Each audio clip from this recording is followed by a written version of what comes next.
Good morning and welcome to Coffee Club. My name is Abby Smith. I'm running for mayor of Kokomo and I'm excited to be back with you for another week.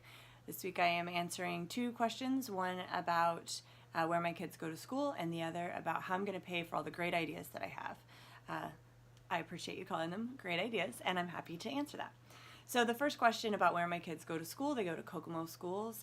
We felt it was important to send them to the public school in the city that we live, and we've loved every second of it. We love the teachers, we love the administrators.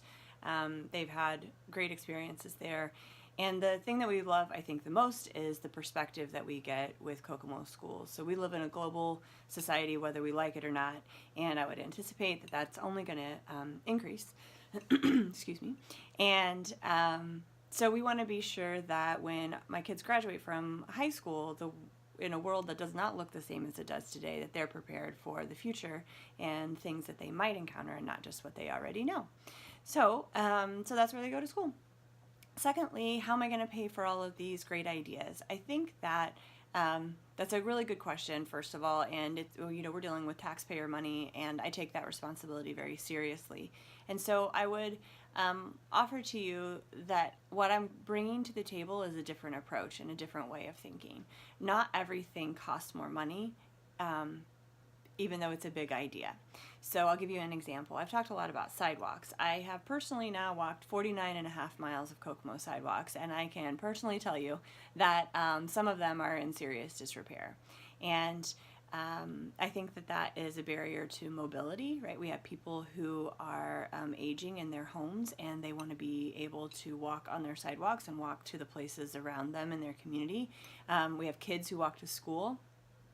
And in general, we just kind of want welcoming neighborhoods and want people to come outside and ride their bikes and kids to be able to play and exercise, etc. And so, to say we need to repair the sidewalks, I think people think that costs more money. But the reality is it doesn't. We already have money in the city budget which is dedicated to sidewalks. Sidewalks are governed by something called Barrett Law, which means that homeowners are required to go in 50-50 with the government on the repair costs. There's timber. So, but the program's underutilized. So I think people might not know about it, that it's available and that there's money in it right now, and that your part of it, our 50%, is made more affordable by the ability to pay that back over 10 years via property taxes. And so with the average cost of replacing the sidewalk in front of your home and taking half of that and then dividing that over 10 years, you're looking at anywhere between $65 and $110 a year added to your property taxes to have your sidewalk replaced. So I think people might not know that. It certainly is much more affordable than thinking about replacing the entire sidewalk. And again, it's money that's already there. I'm not saying we're going to pay more for this program. I'm saying we're going to actually just utilize the money that's already in the budget. If you want to take it a step further, we can leverage community development block grant funds and overlap where we need more ADA accessibility in our community. So for an example, I was canvassing and I talked to a gentleman who lives at Silver Birch. He chose Silver Birch because of its location. He wanted to be able to go all around downtown. He doesn't walk anymore, but he uses a motorized scooter, but he can't use that right now because he's waiting for the sidewalk to be repaired.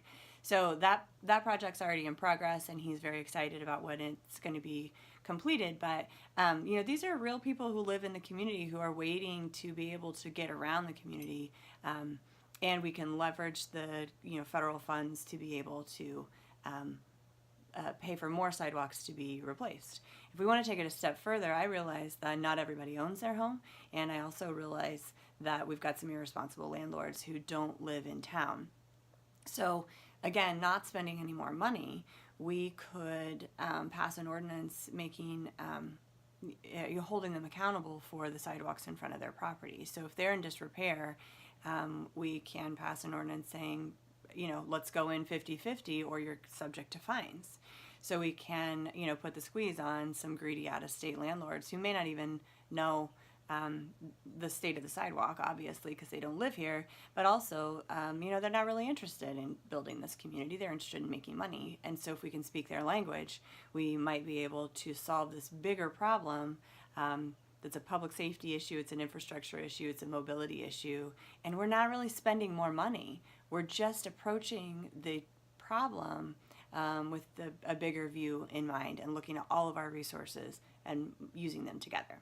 So I hope that explains the way that I think about these big issues. It's not about just spend more money and fix everything.